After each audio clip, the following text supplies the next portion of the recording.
Hello students, this is your science teacher Shikha and science third के chapter 7 में आज हम पढ़ने वाले हैं हाउसिंग एंड क्लोथिंग का चैप्टर, जिसमें सबसे पहले हम चैप्टर की एक्सप्लेनेशन पढ़ेंगे। उसके बाद हम चैप्टर की एक्सरसाइज को सॉल्व करेंगे, जिससे आपको कंप्लीट चैप्टर का कॉन्सेप्ट अच्छे से समझ में आ जाए। So without wasting any more time, let's get started. So students, this is our today's chapter number 7 and the name of the chapter is clothing and housing। इस चैप्टर में हम पढ़ेंगे क्लोथ्स एंड हाउसेस के बारे में। तो सबसे पहले चैप्टर एट अ ग्लांस में देखते हैं आज हमें कौन कौन से टॉपिक कवर करने हैं।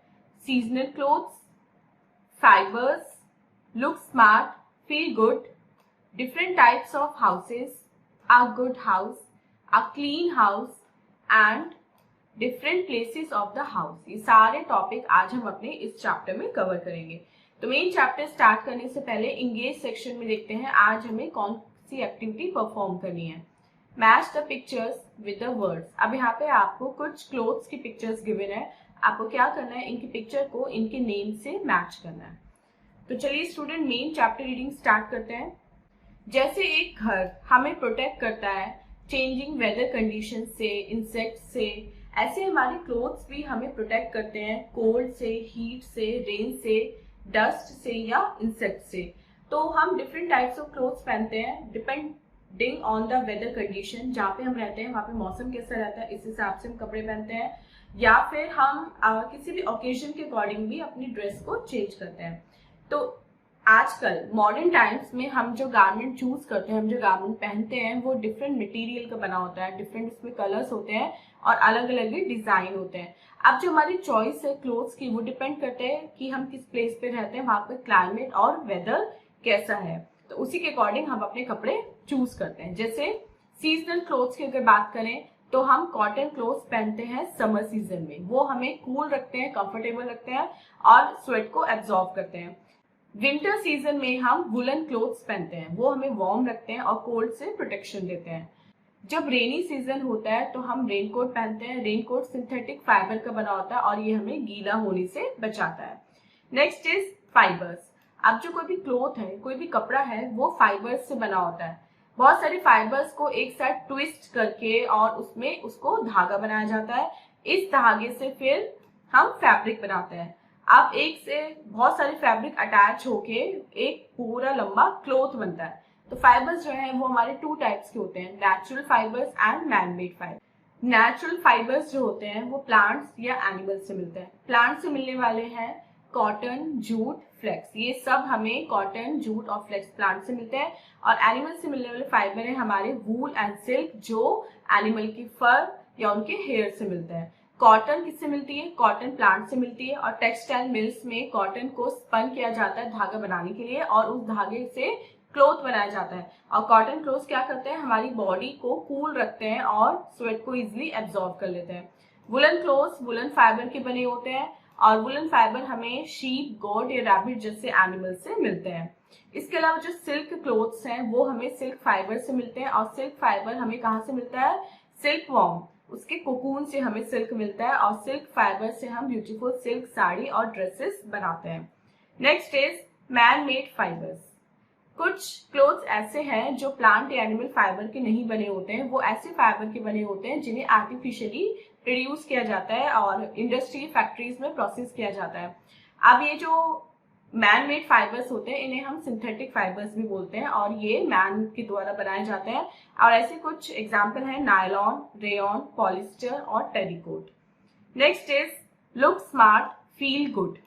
अब नीट एंड टाइडी लगने के लिए हमें कुछ बेसिक स्टेप्स हैं जो फॉलो करने चाहिए। जैसे हमें हमेशा क्लीन क्लोथ्स पहनने चाहिए। अगर जो कपड़े हैं वो हम रिपीट करते हैं या धोते नहीं है उन्हें जल्दी जल्दी, जो जर्म्स हैं कपड़ों में वो हमें इन्फेक्टेड कर सकते हैं, इन्फेक्शन फैला सकते हैं हमारी बॉडी में। सो क्लोथ्स को प्रॉपर्ली वॉश करना चाहिए जिससे कि धूल मिट्टी उनमें से निकल जाए। हमें हमेशा वेल आयरन क्लोथ्स पहनने चाहिए जिससे क्लोथ जो है वो उसकी लाइफ भी बढ़ती है, लॉन्ग लास्टिंग होता है और दूसरों पे एक अच्छा इंप्रेशन भी पड़ता है, दूसरों पे बैड इंप्रेशन नहीं पड़ता। क्लाइमेटिक कंडीशंस के हिसाब से हमें क्लोथ्स पहनने चाहिए और या फिर ऐसे ओकेजन के हिसाब से हमें क्लोथ्स पहनने चाहिए जो सूटेबल हो। हमें क्लोथ्स को प्रॉपर्ली कवर्ड में रखना चाहिए and loose and comfortable clothes पहनने चाहिए। जितने भी एनिमल्स हैं इंक्लूडिंग ह्यूमन बींग्स, उन सभी को रहने के लिए शेल्टर चाहिए होता है, जिससे वो चेंजिंग वेदर कंडीशन से और दूसरे डेंजर से अपनी प्रोटेक्शन कर सके। तो हम अपने आसपास डिफरेंट टाइप्स ऑफ हाउसेज देखते हैं। वो शेप में, साइज में, लोकेशन में, कंस्ट्रक्शन मटेरियल में एक दूसरे से अलग होते हैं। कुछ ओनर के होते हैं जबकि कुछ को किराए पे दे रखा होता है। तो ऐसे कुछ डिफरेंट हाउसेज के बारे में पढ़ते हैं। फर्स्ट इज कच्चा हाउस। कच्चा हाउस वहां पे बनाए जाते हैं जहाँ पे बेसिक कंस्ट्रक्शन मटेरियल अवेलेबल नहीं होता या फिर वहां पे उसकी नीड नहीं होती। तो जो कच्चा हाउसेज हैं वो मोस्टली विलेजेस में बनाए जाते हैं। वो स्ट्रॉ, मड या स्टिक से बनाए जाते हैं। ये टेम्परेरी हाउसेज होते हैं, ये बहुत ज्यादा स्ट्रांग नहीं होते और कभी कभी स्ट्रांग विंड इनको उड़ा के ले जाती है। और जो हट्स हैं जो मिट्टी की बनी होती हैं और उनपे लिपाई होती है मिट्टी की, वो समर्स में बहुत ज्यादा कूल रहती है, ठंडी रहती है। नेक्स्ट इज पक्का हाउस। पक्का हाउस कहाँ मिलते हैं? ये सिटीज में मिलते हैं। ये ब्रिक से, आयरन से और सीमेंट से बने होते हैं। ये परमानेंट हाउसेज होते हैं। ये बहुत स्ट्रॉन्ग स्टॉर्म्स को या आंधी तूफान और भारी बारिश को भी झेल सकते हैं। जितने भी बंगलोज होते हैं, फ्लैट होते हैं या मल्टी स्टोरी बिल्डिंग, अपार्टमेंट होते हैं, वो सब पक्का हाउसेज होते हैं।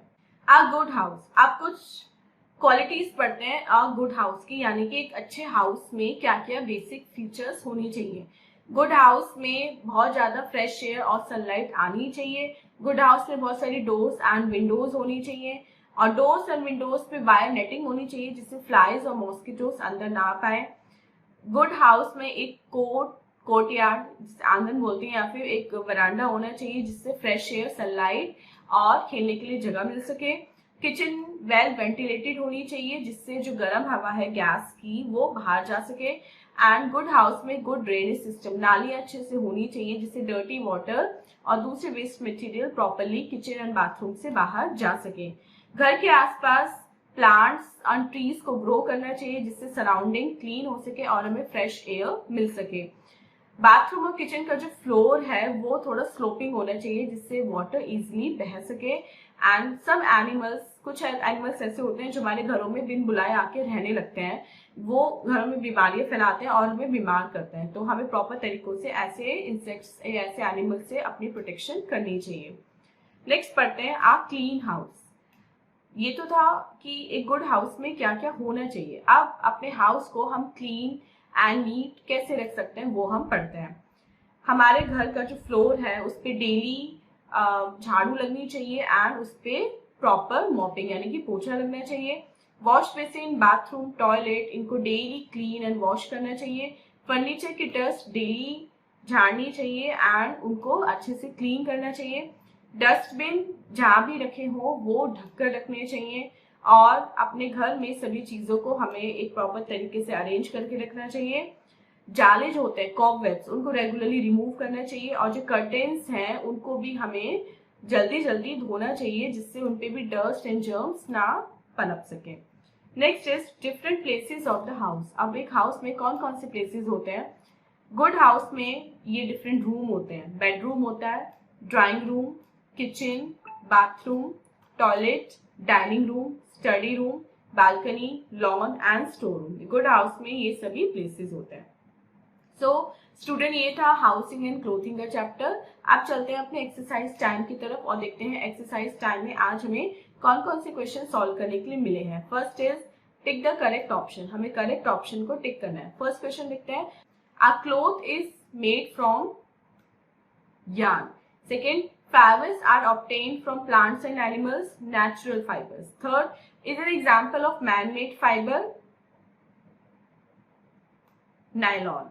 Fourth, houses are permanent houses, pakka houses. And fifth, must be well ventilated to let the warm air out, kitchen. B देखते हैं, fill in the blanks. Many fibers when twisted together make yarn.